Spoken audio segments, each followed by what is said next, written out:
Hello everyone, Linda here from Just For Tummies. Welcome to today's video, Is Food Making You Ill?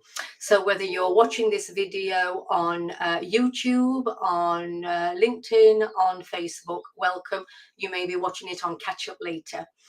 You will be able to watch the video on all of those channels at a later date, and we will be sending it out in a newsletter in about a week, 10 days, if you do subscribe to the Just For Tummies newsletters.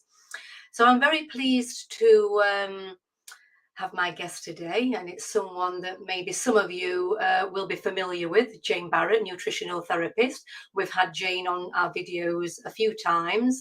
And for those of you who are members of my Tummy Talk Facebook community, you will know that Jane is a member there too. So without further ado, I am going to invite Jane into the video. Hi, Jane. Hi, Linda. Well, did you have a good holiday? Oh, lovely. Thank you. Really nice. Yeah. It was a golfing holiday. Yeah, it was. And I just want to say a very happy wedding anniversary. Oh, thank you. It's today, isn't it? Yeah, 31 years. Why are you working today? We're both working today. It's fine. We've just come back from a holiday, so we sort of celebrated it there. Oh, yes. Wonderful. Well, congratulations, Jane. 31 years. 31, yeah. Wow. Impressive, Well, Jane, we've got a lot to get through in this hour, and it's a huge subject, isn't it? You know, food additives and ultra high processed food, Frankenstein fake food. So we've got an hour, so we need to keep quite tight, don't we, to the agenda. So I've got a list of questions that I'd like to ask you. Oh, one thing I just want to say to people who are watching, if you've got any questions, do please ask. Type below this video. We may not get around to answering it during the video, but we will certainly answer it afterwards. So Jane, the first one is, yes, can you briefly explain what the traffic light system is on labels? Yeah, so the traffic light system really is a way of measuring fat, salt and sugar specifically, and it's a green, amber, red. So green means that it's low in the nutrients stated, so that it's classed as reasonably healthy. Amber is classed as moderate in the nutrient stated, so that you can eat most of the time. But it's the red one that is the more concerning, which is where it's high in the nutrient stated, so fat, salt or sugar, and to keep that reasonably low. I've got an example here on a packet of nuts. So you can see the red, green and amber all together in that packet of nuts. Yes, and Jane, I can't. I mean, I can see the colours, but I can't read the text. So the red, there was just seemed to be one ingredient under the red. Is that the fat content? Yes. So actually, on this is just a pack of hazelnuts, and actually the red at the top is the fat content, but the amber that you can see further down is when it's broken down into saturated fat, because it's actually moderate in saturated fat because it's in healthy fats. Yes. And then it's green in the sugar and the salt, because that's obviously very low in there. Yeah. So that's quite a good example. But obviously nuts are super healthy food. But where we're mostly looking at these traffic lights is really on processed sort of ready meals. I've got these, Jane, and I tend to snack on these throughout the day. And I've got walnuts and I've got almonds here. And I know it's a bit naughty, Jane, but what I do, I put them on a baking tray and I sprinkle them with Himalayan salt, and I just pop them in the oven on a low, on a low setting, just for 10 minutes, and it just increases the flavour. I know that's a bit naughty, but it's not too bad, is it? It's not like I'm eating lots of them every day. No, that's fine. Okay, great. So let's move on to ultra high processed foods, because to me it is a relatively new phrase. So does it replace junk food and processed food? And if not, what makes ultra high processed food different? Yeah, it's basically just a new term for junk food. It's been coined by Brazilian researchers that found a link between ultra high processed food and cancer. So if you think of processed food on a spectrum, so we've had processed food for centuries with pickling and salting and curing, etc., freezing. So we've had that for centuries. That's very low processed food. But then you've got now, which is much more prevalent, which is the addition of lots of additives. And that's now been reclassed effectively as ultra high processed foods. And what helps to explain that spectrum is the NOVA system. This is a new classification system called the NOVA system. The NOVA system, yes. NOVA. I think we're coming on to that later. That's one of my questions to you later, yes. Yeah, so the NOVA system is developed by the same team that coined the new phrase ultra processed foods. And it's effectively trying to just differentiate between lightly processed foods, which can be healthy, and highly processed foods, which are extremely unhealthy. So do you want me to explain the 4 groups? So yeah, just one moment. So NOVA then, are they the goodies or the baddies? Well, the NOVA is just the classification. It's 4 groups of processed food. So it's simply a classification. So it's to help people understand then the different classifications. It's really to demark the fact that now we've suddenly gone from processed foods that we would normally call processed foods to ultra high processed foods, which I'll come on to the difference, because there is a really big difference. And actually what explains it is the 4 groups. So if I explain the 4 groups, it will make a bit more Let's sense. do that then, Jane. Thank you. Okay, so group 1 is unprocessed or very, very minimally processed. So that would be things like pasteurizing milk or removing bits of meat that don't work properly. It would be these hazelnuts. They're unprocessed. They're simply just nuts. And it could also be freezing. Could be freezing peas. Okay, so that's minimally or very unprocessed food. That's group 1. Group 2 is processed culinary ingredients. So that could be something like refining of flour or sugar, which of course makes it less healthy. It could be the milling or grinding of nuts. So my ground almonds here are in that 2nd group. So they're very minimally processed because they've been ground. And then group 3 is processed foods. So this can be more 2 or 3 types of ingredients. They're often combinations of group 1 and group 2 foods. And they can just increase the durability of the food, or they can enhance the sensory quality of the food. So for example, if you're adding salt to cabbage to make sauerkraut, that could be classed as that. It could also be bread, could be in this category if it's quite simply processed breads. For example, just wheat flour, salt, what's the other thing? Yeast. That's it. And yeast. Yeah, so that could be classed as that. And also it could be things like curing meats or canning fruit in syrup. So they are processed, but they're sort of minimally-ish processed. They don't have lots of additives to it. They're just having 1 or 2 things done to it. Would you say that a can of baked beans is a minimally processed food? It depends on the ingredients of it. Do you want to read out the ingredients on the back? Well, I tell you why I ask. I've got 2 cans here of baked beans, and one is a Marks and Spencer's baked beans, and one is a Sainsbury's organic one. But there are fewer ingredients in the M&S cheaper one than in the Sainsbury's organic one. So, so quickly then.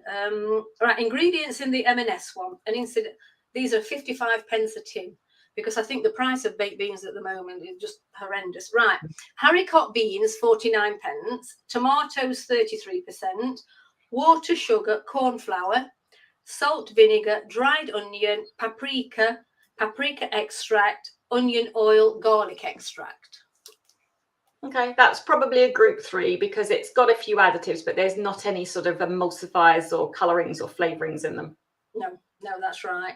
And there are no colorings or flavorings in the Sainsbury's organic one either. Well, there's acidity regulator in the organic one that's not in the Marks and Spencer's one.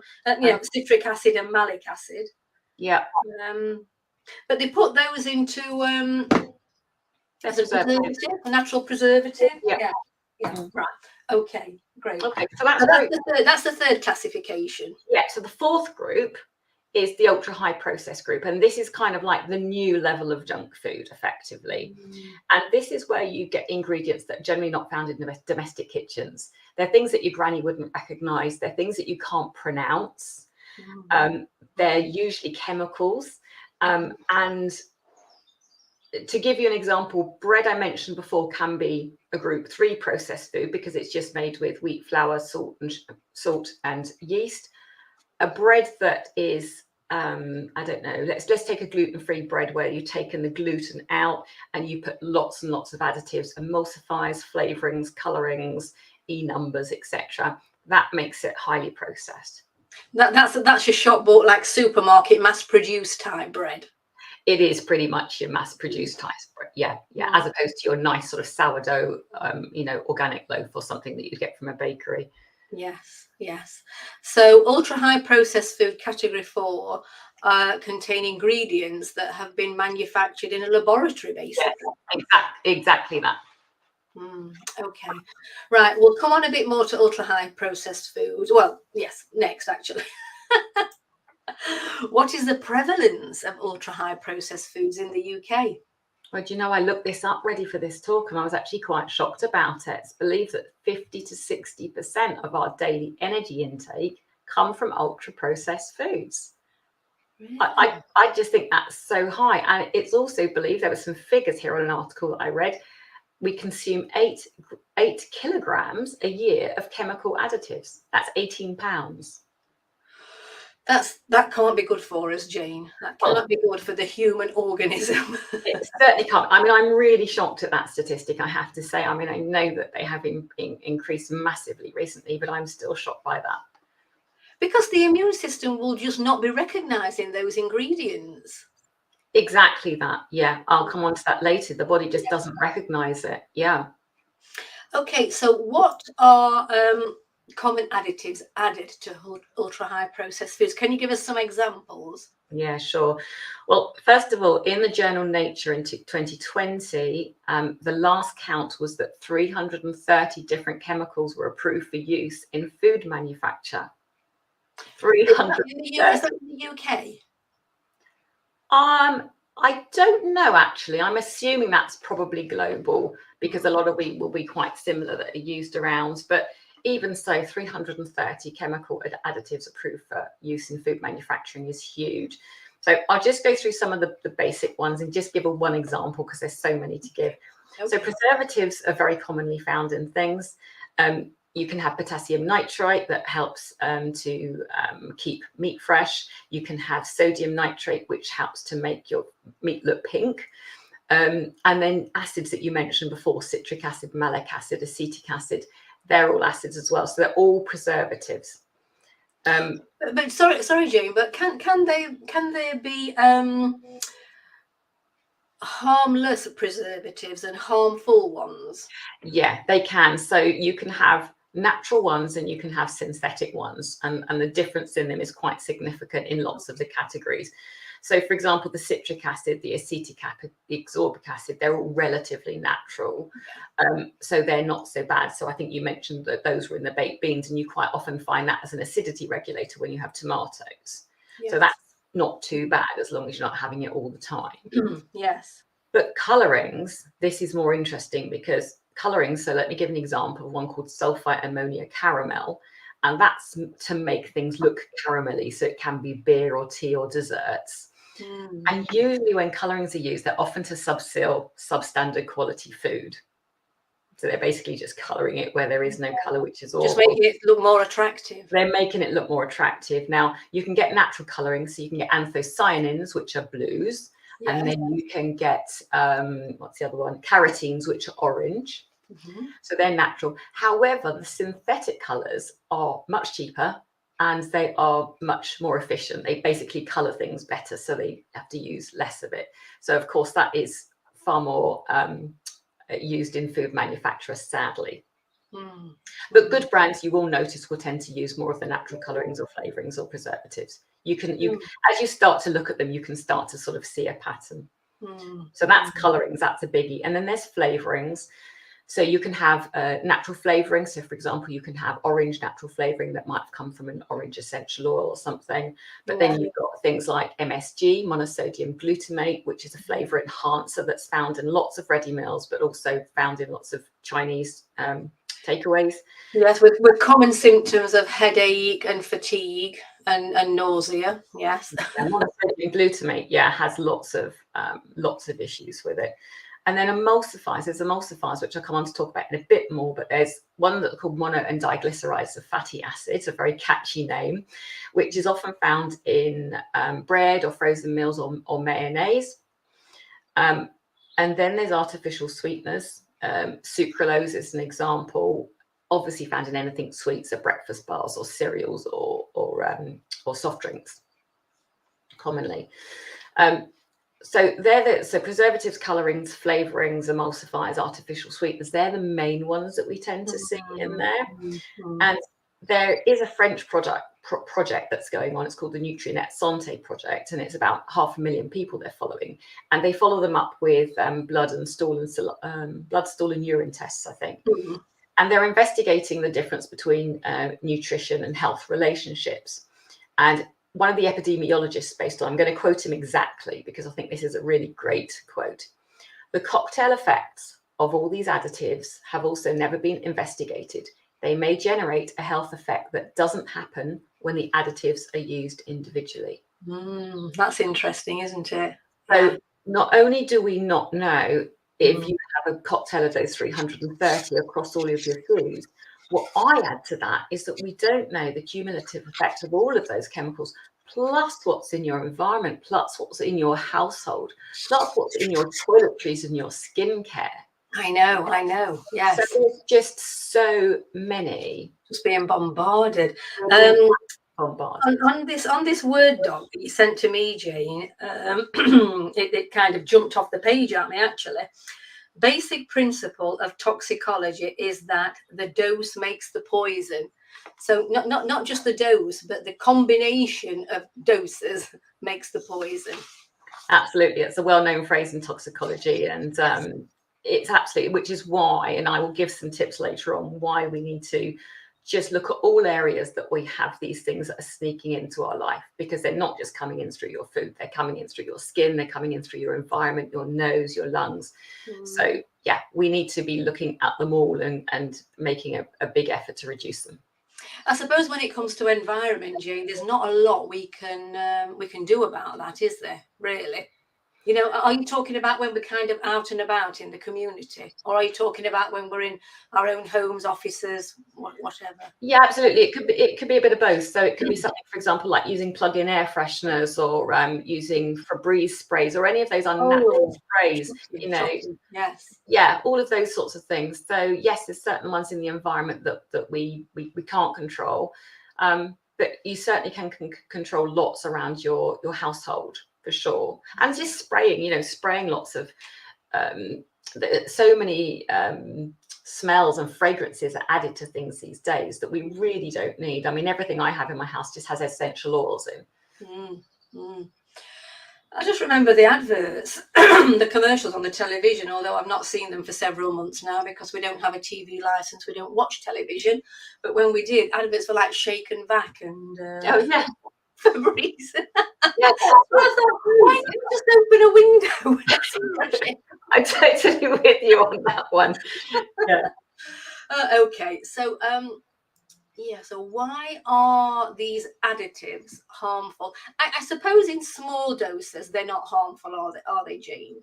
Again, it's the dose is the poison. It's the dose, as you mentioned, and it's understood that the body just struggles because it doesn't recognize them. You know, anything that the body recognizes that we've had around for years and centuries, the body recognizes. But anything that's effectively made in a laboratory in the last, 10, 20, 50 years, it's foreign to it. You know, it's foreign to it. So the body struggles to recognize it, and then can lead to inflammation. And we already know that inflammation is linked to things like obesity and cancer and type 2 diabetes. And people aren't just being exposed to one or two of these additives. They're being exposed to dozens and dozens, maybe on a daily basis, if they're eating a lot of ultra high processed food. Yeah, absolutely. If somebody is having going out every day and having a sandwich from a cafe or something, which is still very processed, or they're having a ready meal, or they're having a takeaway, or they're having fizzy drinks on tap, you can easily get up to 4 or 5 servings a day. easily. Yeah, maybe they're having a pizza for the tea that's got processed meat on it as well. Yeah. It actually doesn't take much when you look at what's around in the supermarkets, and I'll come on to talk about supermarkets in a minute because I think the most processed thing that Kevin and I eat would be a tin of beans or a tin of tomatoes. I mean, I picked up this tin of salmon, and this has just got wild Pacific red salmon in it. Oh, 99% salmon, yeah, and salt. and 1% salt. Yeah, that's fine. That's a good processed food. Tin tomatoes are great processed food. Baked beans can be reasonable if they have. Most baked beans are actually okay. Yeah. So yeah, absolutely. They're fine to have in your cupboard. They're good staples. They don't need to be completely banned from your diet. Porridge. Plain porridge oats, lovely. Just 100% whole grain Scottish oats.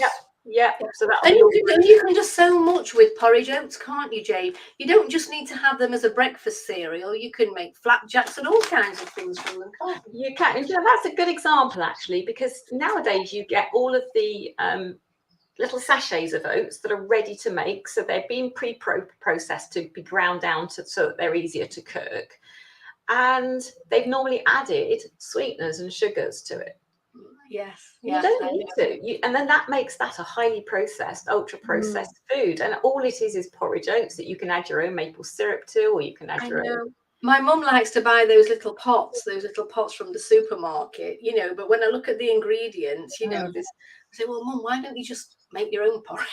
Yeah, I know, it's so easy to make, isn't it? So moving on then, Jane, yes, tell us more about emulsifiers. Why are they put into foods and what impact do they have on the gut, particularly in relation to inflammatory bowel disease? So emulsifiers, what they do is they effectively mix oil and water, so they create a nice texture. So if you think about when you make a vinaigrette sauce with oil and vinegar, it separates, doesn't it? But of course, as it should do naturally. But in processed foods, they don't want that because it looks messy. So they want to combine it so it looks nice. So it's often used in creamy type things, in sauces, in bologneses, in mayonnaises, margarines, ice creams, etc.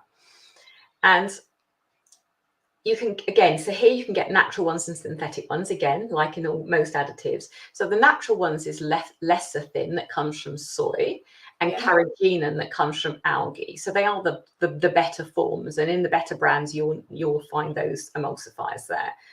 And then synthetic ones are a different kettle of fish, in my view. You can get mono and diglycerides of fatty acids.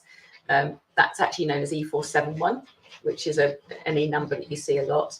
And also polysorbates, they're also emulsifiers. And emulsifiers is a bit of a, well, we're not entirely sure what they're doing to our health at this stage. We believe that they contribute to gut disease development from a point of view that it disrupts the. I've got my window cleaner making a noise on the thing. It's disrupting. Typical timing, isn't it? Emulsifiers, are they a relatively recent artificial ingredient? I think they've been around quite a while, but they've become more prevalent in more and more foods now. Why emulsifiers can be problematic is that we believe that they disrupt the intestinal mucus layer, which is really, really important to keep our guts healthy. We believe also it affects the gut microbiome. We've found out so much more about the gut microbiome in the last 10, 15 years. We also believe that it might increase bacterial translocation, so where bacteria moves from one part of the body to another.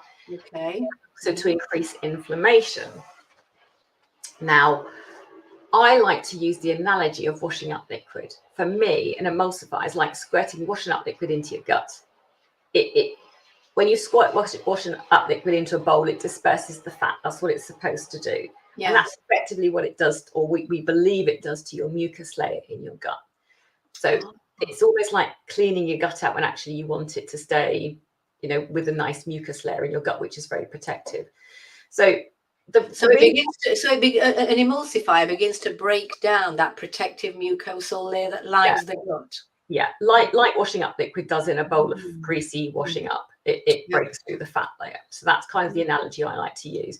The research is quite ongoing. I mean, there's evidence of harm in mice. In mice studies, they have found that it might potentially cause a leaky gut, hence inflammatory bowel disease, and inflammation and upsetting the microbiome. But we don't really know the continual use in humans. But there has been 2 studies, a UK one and a French one, that have both found similar outcomes, and that toxic bacteria may escape the gastrointestinal tract and then cause inflammation throughout the body. And then they've also felt that it has disrupted the microbiome. And then they've also put down, both the French and the UK studies, both put theories potentially for heart disease, diabetes, and Crohn's disease. Well, all of which are driven by inflammation, aren't they? Exactly. That's exactly the mechanism. Yeah. And I suppose also it depends. There are lots of variable factors involved. You know, genetics probably comes into it as well. You know, the kind of the cards that you were dealt when you were from your relatives. And what else you're doing as well, you know, alcohol, smoking, things like that. Yeah, definitely. If you've got some genetic SNPs on your liver detoxification enzymes, then you are going to struggle much more to clear all of these things. So I myself have a double deletion, which means I have 2 enzymes that are completely absent. So my detox capacity is much, much reduced. So I have to work much, much harder. I can't tolerate alcohol. I can't tolerate caffeine. So I have to work much harder to clear things. How did you find that out then? Did you have a test? Yeah, genetic testing. Yeah. Oh, a genetic test. Yeah. It's fascinating. I'm trained in genetic training as well. So I do it quite often with clients. It really does help to see if someone struggles to detoxify. And then we have to work harder on things like any products going in foods or skincare or household toiletries. Yeah. So is that just primarily for the liver, or is the genetic testing for the stomach, the gut, the pancreas? Yeah, it doesn't. Yes. So, for example, it can test your propensity for inflammation. It can detect your propensity for bone health, for how you methylate in your body, oxidative stress. Yeah. So it covers a wide range of health conditions. It's a very useful test to do because you only do it once because your genes don't change. And then you've got that information for life. Yeah. Okay, right. Thank you for that. So moving on then, why is sugar, salt and fat addictive? What's happening with the brain that we seem to want food that is bad for us? Yeah, that bliss point. So ultra high processed foods contain 8 times more sugar than even processed foods. So that's the difference between effectively group 3 and group 4. So that's quite shocking, really, isn't it? And of course, the more sugar in those processed food, the more that's going to link to increased blood pressure, increased triglycerides, blood glucose, fasting insulin, all of those metabolic markers. Now, the bliss point I just mentioned, this is sneaky. This is the manufacturers that basically want to get you addicted because it sells. It sells. And the addiction is based on the taste and the texture sensation. And they will put in whatever additives and chemicals they need to make the taste perfect, the look perfect, and the texture perfect. And that's called the bliss point. Did they come up with that phrase, the bliss point? The manufacturer? I don't know. I really don't know where the phrase came from, but it's a well-known phrase in nutrition. Yeah. I'm sorry, I'm just scrolling through my phone because I wanted to. I mean, you'll probably know anyway. Like sort of back in the 1950s, only around 1% of the UK population were clinically obese. And now that figure is moving up to almost 30%. That's clinically obese. That doesn't include people who are obese or overweight. Overweight, yeah, that's right. Yeah. And so, you know, sugar, salt and fat obviously is implicated in obesity. Yes, it is. And type 2 diabetes and cancer. And anything inflammation driven, which is basically any types of autoimmunity, cancer. Yeah, absolutely. So in ultra high processed food, quite apart from the fact that this food has got lots of artificial additives in that have been manufactured in a laboratory, they've also got too much sugar, salt, and fat, cheap sugar, salt, and fat in them. Yeah, that's exactly it. It is. It's refined sugar, so it won't be, you know, coconut sugar or Himalayan salt or any of the sort of the healthier versions of sugar or salt. Um, they are they're just packed with it. They any highly processed food. You take I don't, let's take an example of a cake, a processed cake, and you will find sugar in lots of different forms, which I'll talk about later. You'll find far too much salt. You'll find emulsifiers, probably colorings to cover up the cheap ingredients to make it look like it's, particularly things like butter. Exactly, you know, they'll often put colorings in just to make it look prettier. So yeah, it's the difference between the group 3 process, which we've had around for quite a long time, as you say, your can of baked beans, to your ultra high processed food, which is food that effectively doesn't resemble what it started out life like. Oh yes, yeah, these beans do have sugar in, but it doesn't say how much. It doesn't say how much sugar. Where is it in the ingredients list? How many down from the top? Yeah, I'm just looking for that, Jane, and I can't see it on. I can't see it on this can of Marks and Spencer's baked beans. Oh. You know, it's not been broken down. It should be, shouldn't it? Yes, it should be. I mean, it's the law, isn't it, that it should have that table on. Yeah, it just might be on a different part of the tin that you're not looking at. Oh, right, yeah. Okay, it's in French. I don't know why it's in French. So let's sugars, 4.1 grams of sugar per 100 grams. Yeah, okay, that's not too. Yeah, It's that's not not. too bad, is it? Yeah. I mean, it's quite a lot for beans, but because of the acidity of tomato, that's why they tend to put Yes. sugar in. Well, we may have a tin of beans once a month. You know, I don't know how they've been in the cupboard for months and months. They have. Right. So, what can you tell us about high fructose corn syrup? What foods can we find it in, and why is it bad for us? Well, this is luckily, it's mainly a United States issue. It's it's made from genetically modified corn. It's an artificial. Has it been banned in this country? I'm coming on to that. Okay. It's an artificial sweetener, and it has sweet foods. Now, it is not banned in the UK, but it's not used routinely. Okay. So what we have here is usually glucose fructose syrup or fructose glucose syrup. Now, depending on which way round it is, it depends. So if it's glucose fructose syrup, it has slightly more glucose than fructose. If it's fructose glucose syrup, it has slightly more fructose. Yes. Now, fructose is and there's quite a lot of UK biscuit makers that have this brand, so you do have to be careful. But why fructose is so much the problem, because in the high fructose corn syrup, is it adds too much fructose to your diet, and your liver struggles to cope with the fructose, because it's quite toxic and increases the risk of fatty liver disease as well, which we've seen escalating levels of. Yes. Also increases obesity, particularly visceral fat. So that's the fat that sits around your organs, around your heart or your liver. Also increases diabetes and inflammation, and also links to pancreatic cancer as well. So, you know, too much of this sweetener is nightmare. So that's why the obesity rates are so prevalent in the United States, because this is used very widely. So it's not so much a problem here, but do look out for glucose fructose syrup or fructose glucose. Where might we find fructose syrup? Or so you're saying that high fructose corn syrup, not so much in this country, but does that mean it is? And if so, where is it? Yeah, it is, and quite a few biscuit manufacturers use it in the UK. So, but it won't be called high fructose corn syrup. It will be called glucose fructose or fructose glucose syrup.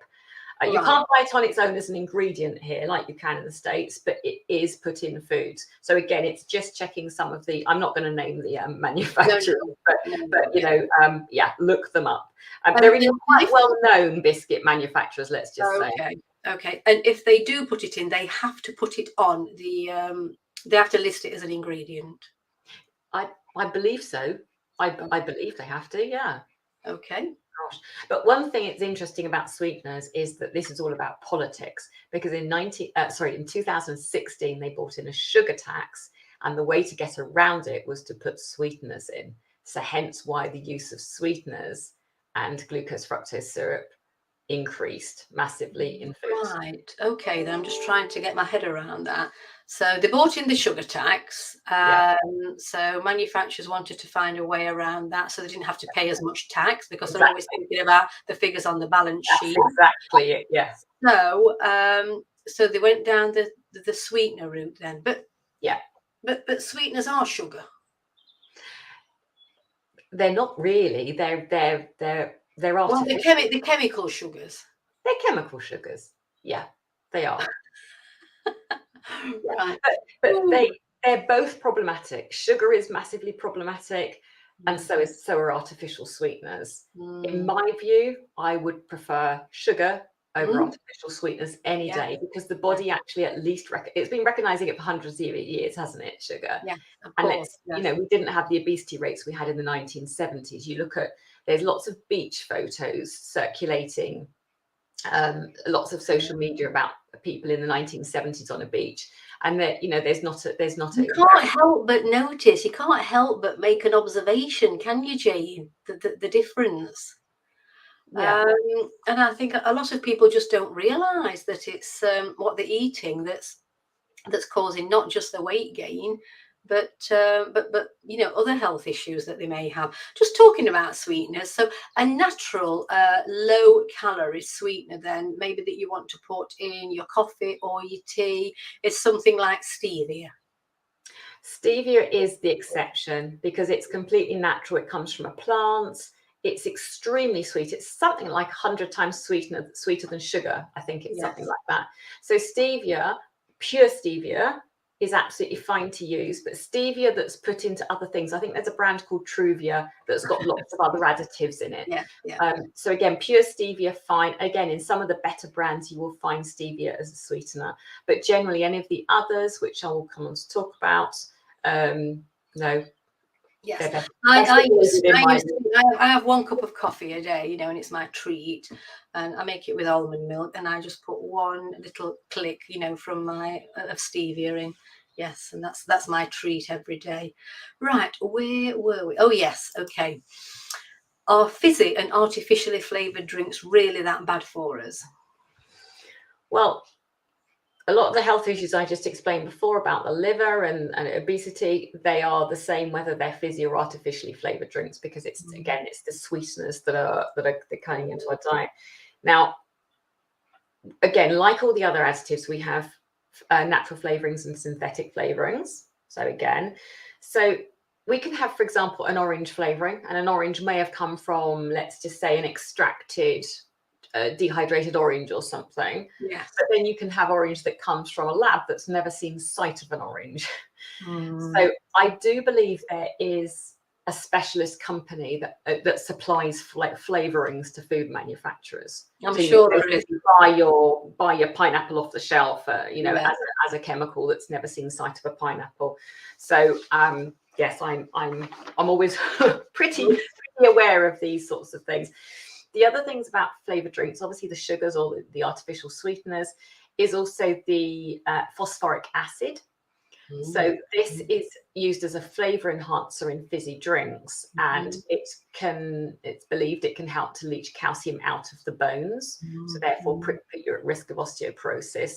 So I really, really hate to see teenagers or younger children even drinking lots of canned drinks, because I just think that you lay down your bone density by the age of 19. And if you're constantly drinking these, particularly drinking the Coke Zero or the Diet Coke, thinking that it's doing you better. And when you're walking around the supermarket and you're seeing, you know, people's trolleys with 2 or 3 2-litre bottles of you know, a well-named fizzy drink brand. Yeah, and also dental health. Obviously, fizzy drinks are a problem for dental health. So if they're made with sweeteners, they're not so problematic for dental health. You've just got more of the problems with the liver. But if they're made with sugar, you've got the dental health issues. So I mean, the dental health of the country is shocking, you know, Jane. More and more young children are having to go to hospital to have teeth extracted because of decay. that's And exactly you know that's diet related, isn't it? yeah. So did we cover this? Why are artificial sweeteners harmful, and where will we find them? Did we cover We this? were just starting to, but the Oh, body doesn't. right. You mentioned it before. The body doesn't recognise them really. Yeah. So again, natural, artificial, we've got the same as in all of these things. So the natural ones could be any of the sugars. So lactose, fructose, sucrose, maltose, they all end in O's because they're sugar. But then the artificial ones are the problematic ones in my view. So that's saccharin, aspartame, and acesulfame K. Yes. They're not found in nature. Aspartame has been linked to neurological damage in young children, believed to be quite toxic to the organ. And there's also concerns with embryonic development as well. So I was just thinking that, Jane. So, you know, women who are pregnant, if they're eating a lot of ultra high processed food, a lot of artificial additives, cheap fat, sugar, and what was the other one? Fat, sugar, and salt. Yes, yeah.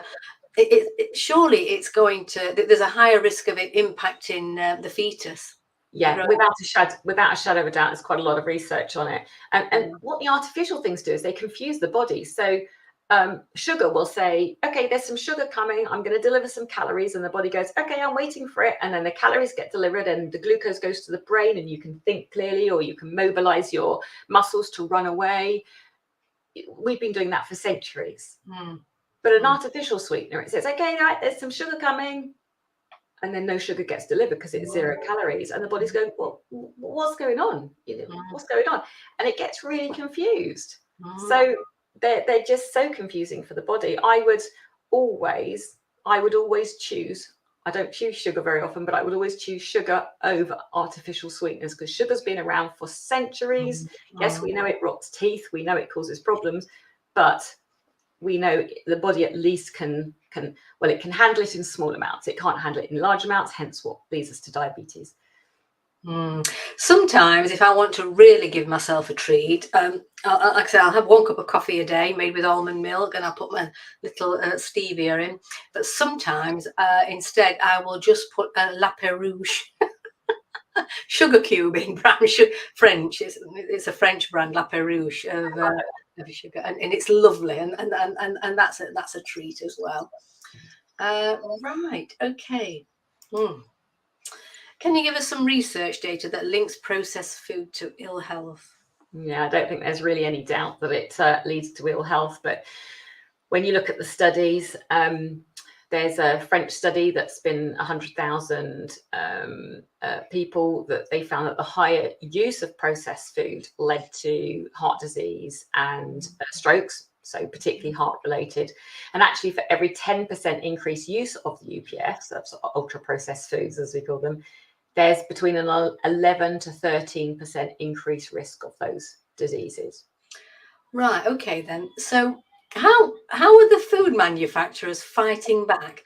Have they got people doing their own research, or do they just ignore the data?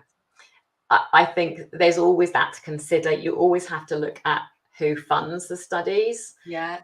whether studies were funded and then they weren't published because they didn't get the outcome that they wanted.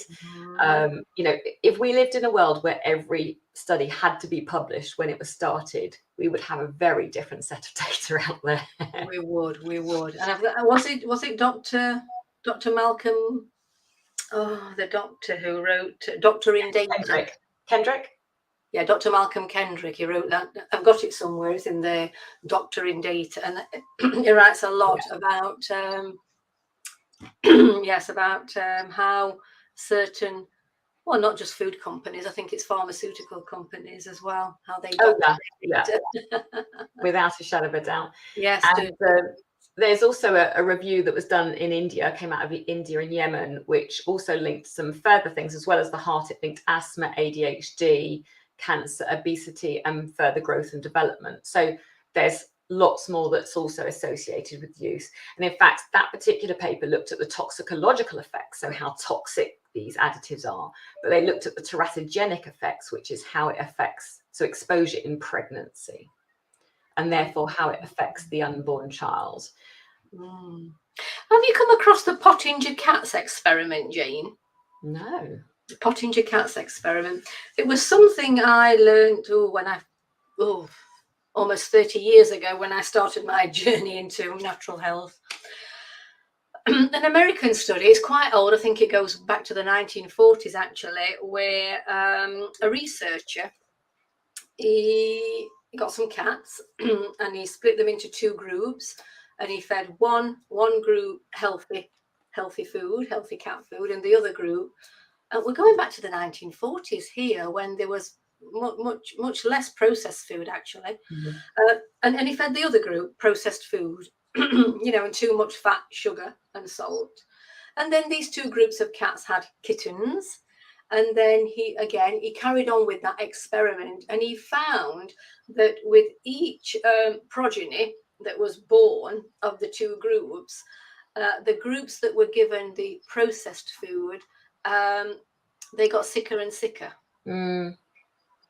I think it does come down generations for sure. And exactly. I think that's what we're starting to see already, actually. Yes.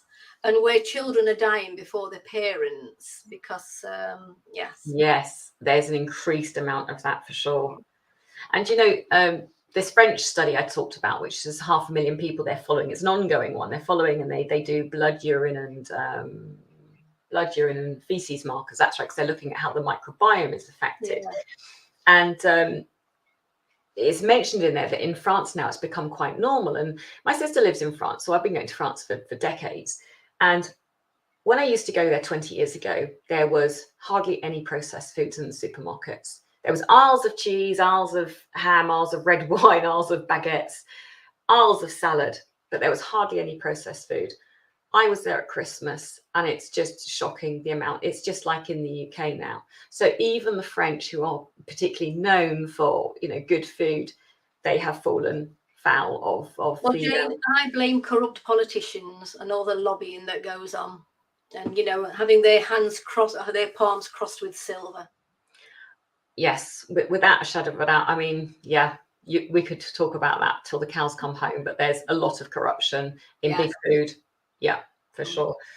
And the other thing I want to say about the research that links that processed food to ill health is also on behavior, hyperactive behavior. So colorings, particularly for children. So tartrazine and sunset yellow are two very known ones that can cause hyperactivity in children. Tartrazine, yeah. So what kind of foods would you find that in? Well, usually things like bright coloured sweets that have got bright colours. But you find, I think you find fewer of them. I think, for example, Smarties used to have them all in and don't have them anymore, I believe. I think they now use natural colourings, because they used to be bright turquoise and bright orange, didn't they? But I don't know. I'm not. Yes, they did, didn't they? The colours look, because we sometimes buy Smarties for Jessie, my granddaughter, and the colours do look a bit more subdued. You don't need to wear your sunglasses now when you no, exactly. And I think that's because they're using natural ones. Yeah, do check on there, actually. That would be quite an interesting one. But an Australian study was also linking processed foods to ill health, particularly to obesity. But they were also talking about the hypothesis, which is called the protein leverage hypothesis, which is really interesting. And this has been quite prevalent in nutrition worlds recently. And because of the higher consumption of ultra-processed foods, it means that protein is being diluted, because ultra-processed foods are primarily carbohydratey, full of fat and full of salt. And what it's saying is that what the hypothesis is that our bodies eat to satisfy a protein target. And if we don't have enough protein in the first meal of the day, we are more likely to overeat later on in the day to try and satisfy that target. Yes. So to give you an example, take a steak. A steak is 100 grams. 100 gram steak is 25 grams of protein. So if you eat that, you're going to feel quite nicely full up. If you have 100 grams of lentils, you equally get 25 grams of protein. So again, you're going to feel quite nice and full up. If you have bread, 100 grams of bread, you're only going to get 12 grams of protein, so half the protein of the other two. And then if you eat 100 grams of crisps, you're only going to get almost half again, 7 grams of protein. So therefore, you're going to eat 2 to 3 times more of that bread and those crisps to try and get to your protein target. And that's what leads to obesity. Yeah, so it's very important to always have protein, the right protein for breakfast. The right protein, yes. I'm just going to shut my window, Jane, because my neighbour has just started playing music in the garden. Can you hear it? Can you hear it? I can't. No, you probably didn't hear my window cleaner either. That's better. Right, okay, thank you very much for that. I just want to say, if you've just joined us, I'm Linda from Just For Tummies, and this is Jane Barrett, nutritional therapist, and we're talking about food and ultra high processed food and artificial additives, and how they're making people fat and sick, basically. Right, so what about vegan and vegetarian processed foods too? Several studies show the beneficial effect of a vegan vegetarian diet because, you know, they tend to eat more vegetables and pulses, but surely the increased prevalence of vegan vegetarian junk food is a worry too. Yes, it is. So vegan, vegetarian or gluten-free food, they are worse than the original counterparts of, unfortunately, because they usually are nothing like they started out in life. So for example, let's take a vegan sausage. It's usually made from processed soya. It could have even been genetically modified soya. And the final sausage looks nothing like a soybean in the first place. So it's completely changed. It's had. Sorry, do they have to put on the packaging if it was made from genetically modified XYZ? We don't generally have so much of a problem with the genetically modified in the UK as they do the US. You can pretty much assume that if you're having soya or corn in the US, it's genetically modified, but here it's less likely to be. But the only way around that is to buy organic, and then you can be sure that it hasn't been.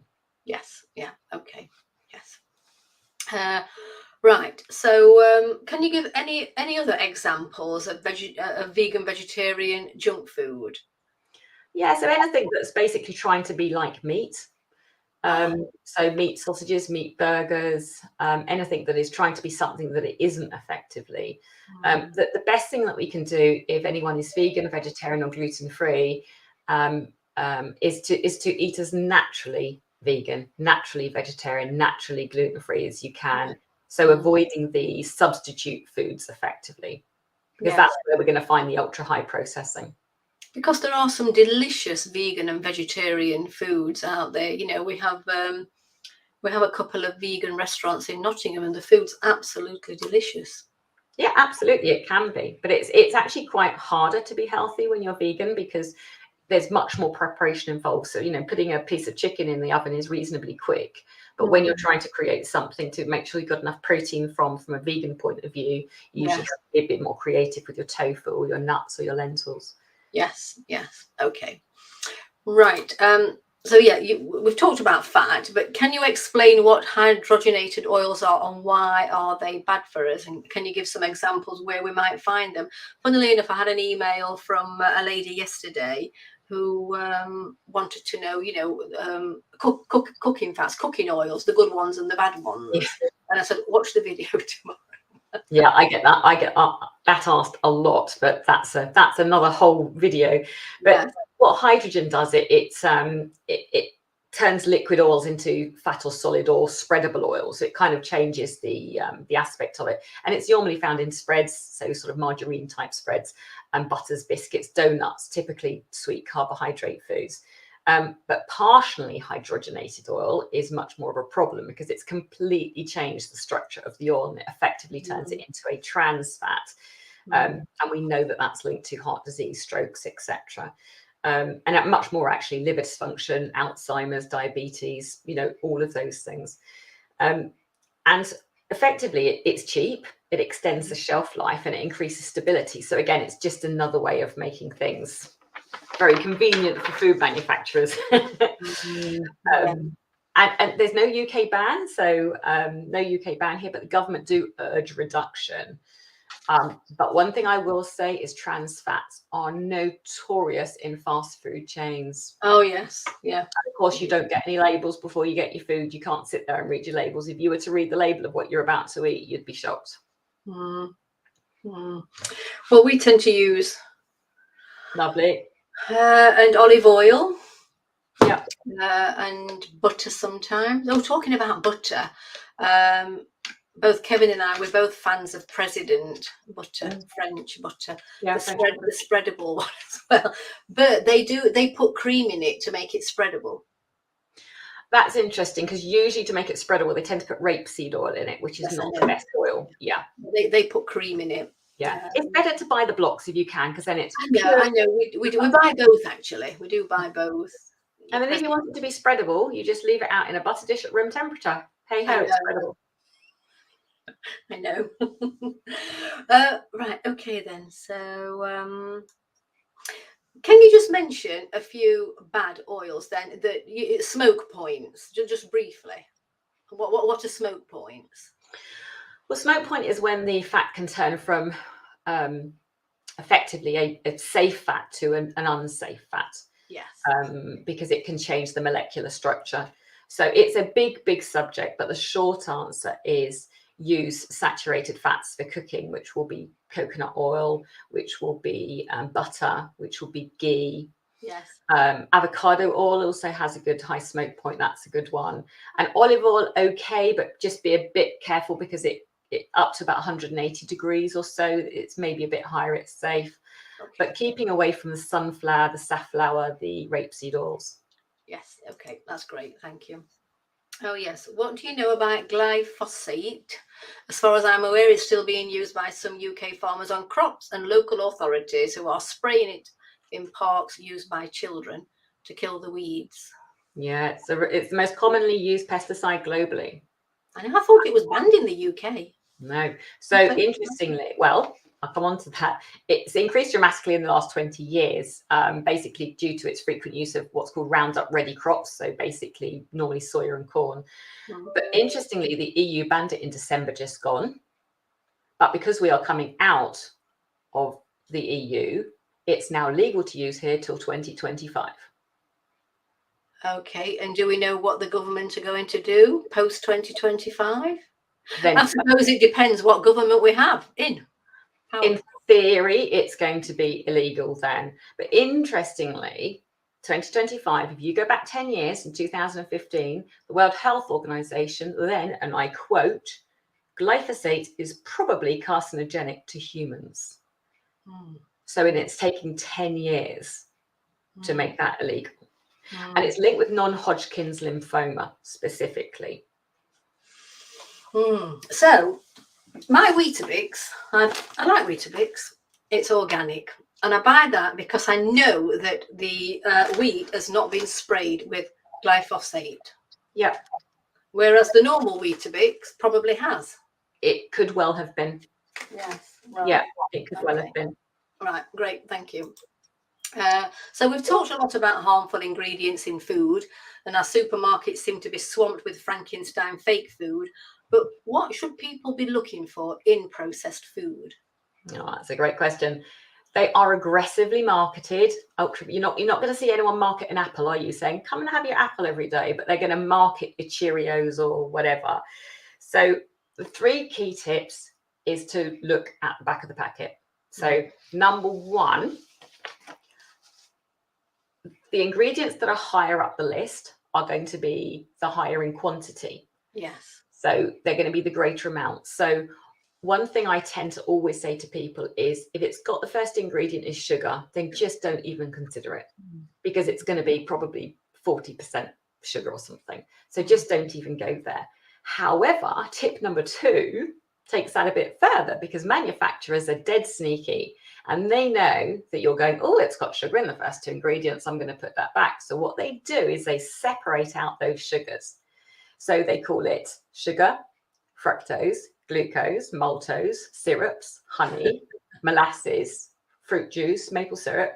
They're going to split it out so that if you actually put all of those together, sugar would no doubt be the number 1 ingredient. So they're very clever. So you have to look for all the sugars throughout. They do the same with salt as well. So they'll call it salt or sodium or MSG or disodium phosphate. There's several other names for salt. So again, they're going to separate it out. So you do have to sort of read those things. And then the third tip for looking at processed food is if it's unpronounceable or it's not something that you've got in your kitchen, be very wary.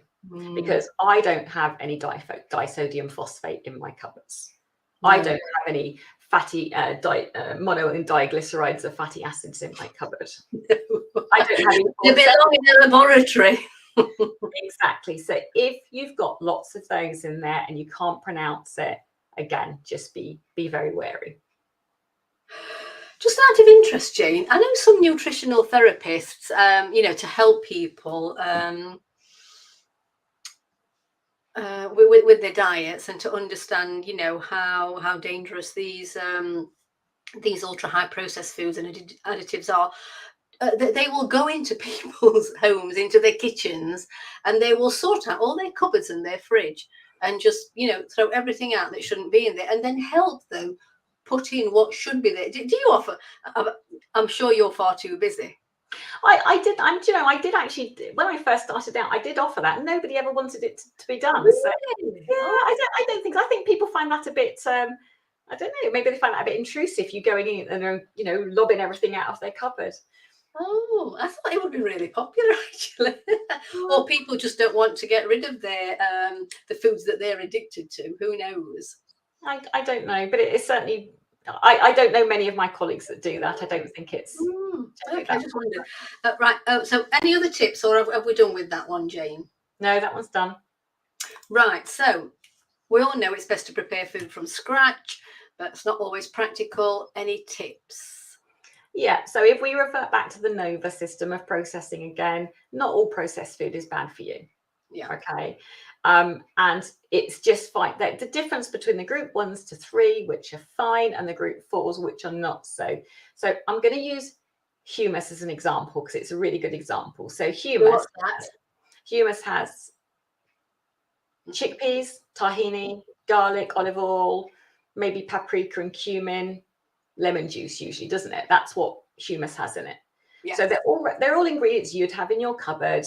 They're all just put together, and they're a boon for busy families, aren't they? I mean, I don't make my own humus, so that can be fantastic. So that's a really good example of a good processed food that you can have in your fridge. Let's take a ready meal as another example. Now, this ready meal might have, say, 20 plus ingredients, which is quite likely. It's usually got items that you don't recognize. It might have some numbers in it. It might have high levels of salt, fat, and sugar. Usually the traffic lights are going a bit mad on there. They've usually got a few reds, particularly in the salt, fat, and sometimes the sugar. If they're savory and if they're sweet, they'll definitely be high in the sugar. And quite often that's being manipulated far beyond its original form. So I use the example of vegan sausages or I'm not just picking on vegan food, but any other food that are just far beyond what they originally were.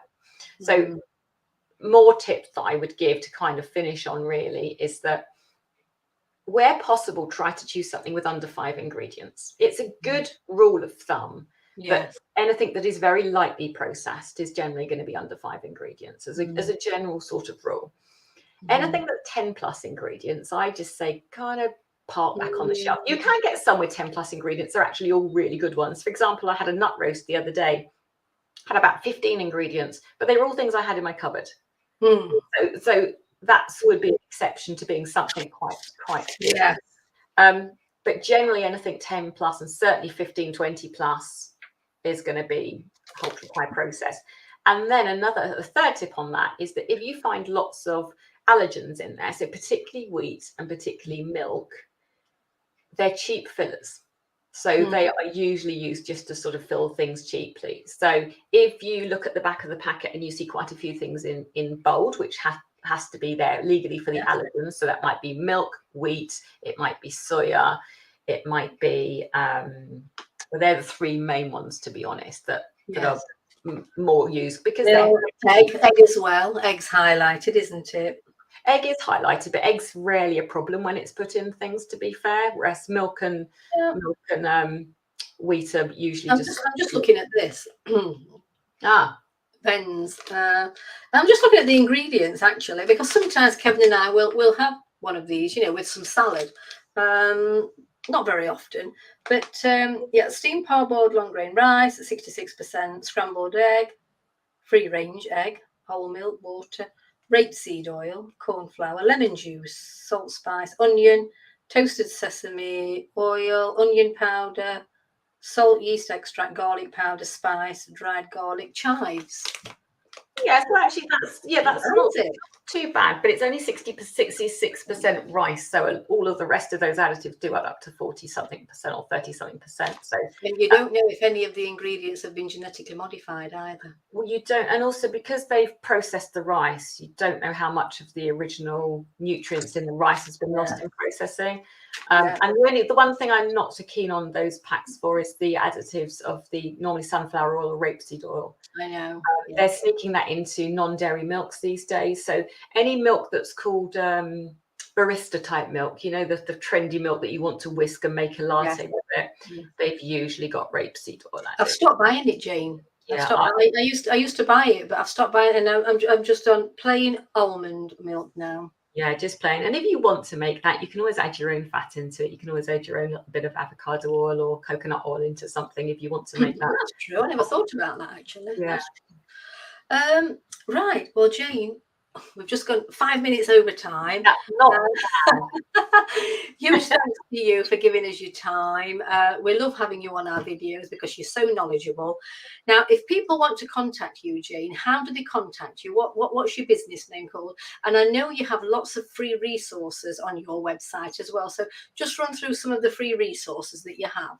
Okay, so my website is nurturingnutrition.co.uk. Everything you want to know is found on there. I've got lots of free resources, free downloads. I have got free podcasts to listen to. I've got lots of recipes on the blog. There's lots of information on my website that you can find for sure. Yeah. Right. Thank you very much, Jane. So I'm going to wind up now, Jane, but don't disappear because I just want to grab you for 2 minutes at the end when we've stopped recording. Is that okay? Yeah, that's absolutely fine. Right. So I just want to thank you all for watching. I hope you found that useful. And if you want to contact Jane, we'll put her details above this video. And thank you very much for listening. Bye-bye for now.